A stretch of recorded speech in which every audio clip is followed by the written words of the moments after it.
It's Robbie here from ArsenalFanTV. Just on my way to do an interview. I'm going to be on BBC today. I've already done something today on TalkSport, done something today on ITV, and what everybody wants to talk about is last night at Arsenal. It was absolutely crazy there last night.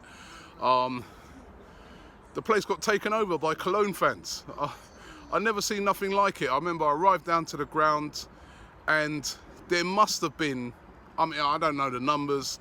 The estimates were that there were 20,000 Koln fans in London, and they took over the place. I got down to the ground, got out of my car, everybody around me was speaking in a German accent. I was like, what's going on?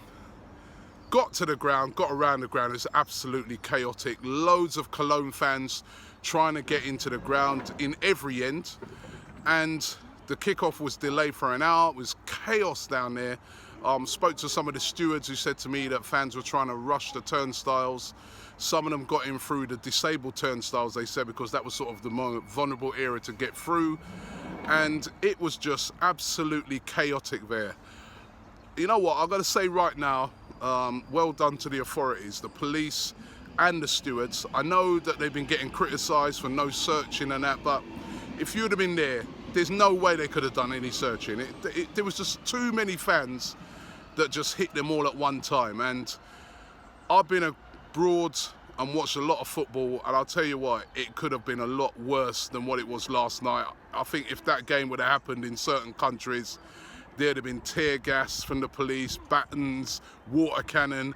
But the police, they delayed the kickoff for an hour. They kept their fans in a certain part.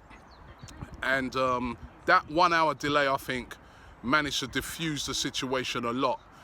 Now, how is it, though, that so many Koln fans managed to get into the Arsenal end? I mean, the clock end, I think 3/4 of it were Koln fans.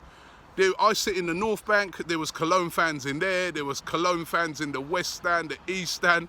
Somebody told me they even saw Koln fans in executive boxes.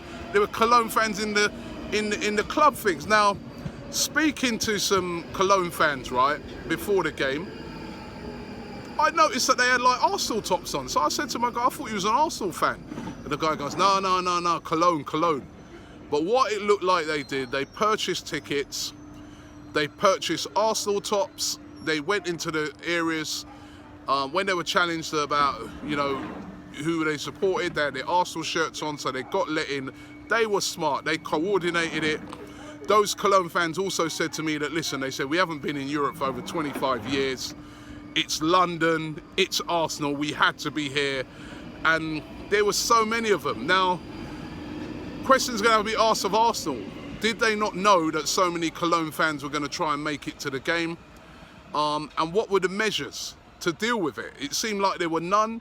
It seemed like they just caught everybody by surprise. I mean, I was just going along to the game thinking, you know, I knew there'd be a lot of German fans because German fans always travel well. They always get behind their team, but I was shocked by how many of them there were. And it could have been a whole lot worse down there yesterday. Let's have it right. I mean, what happened was the Koln fans got in. They were all over the stadium in areas where Arsenal fans were.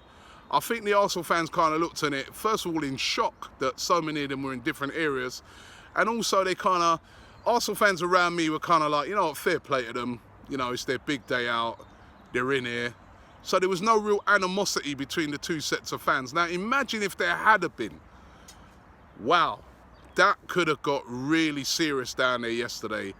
You know, imagine if Koln were winning 2-0, say, and they were started antagonising Arsenal fans, because they weren't really. They were very respectful of the fact they were in the Arsenal end. But imagine if it had been the other way and they were very, you know, they were antagonising Arsenal fans. We could have been talking about a whole different situation today. And I don't know what's going to happen, whether UEFA are going to have problems with Arsenal, with the way they policed it, or the way they, you know, the security and that. But definitely looks like Arsenal were caught out by the whole situation. Let me know what you think. Tell me if you was down there on the night. It was ridiculous. It was crazy. welcome to the Europa League. One of the things actually in the Champions League, if you've been an Arsenal fan and you've been travelling to away games, you would have noticed in the Champions League is that a lot of times when you get to the grounds, they have like an outer ring where before you can even go through that, they want to see your passport, and that's got to match up. Your name on your passport has got to match up with the name on the ticket. Maybe they might have to start bringing things like that in, but then so many of those away fans had tickets in the home end. So how did they manage to do that? How did they manage to breach, you know, that sort of system? And also questions got to be asked about, you know, a lot of Arsenal fans who would have sold their tickets on. Who did you give them to? The ticket touts who, you know, they're always outside the ground. Every Arsenal fan sees them when you come out the station. They're buying tickets off of people, then selling them back to other people. They got a responsibility. There's going to be a lot of questions asked about this one, but I think we were very fortunate yesterday that we're not talking today about very, very serious incidents. If those Cologne fans hadn't been a bit more better natured, it could have been worse. Yes, there was a lot of them that were drunk, but on the whole, I didn't see a lot of straight up violence. But anyway, listen, let me go and get on this train. Got to head over to BBC, tell them all about it. Let me know what your experiences were. Leave it in the comments below. But I think, listen, the main thing was, well, we got the win last night and nobody got hurt. There were a lot of families there that, you know, went home when they was in there and they saw what was going on. So really felt sorry for some of those youngsters who didn't get to watch the game. But we got the win. Let's move on to the next game.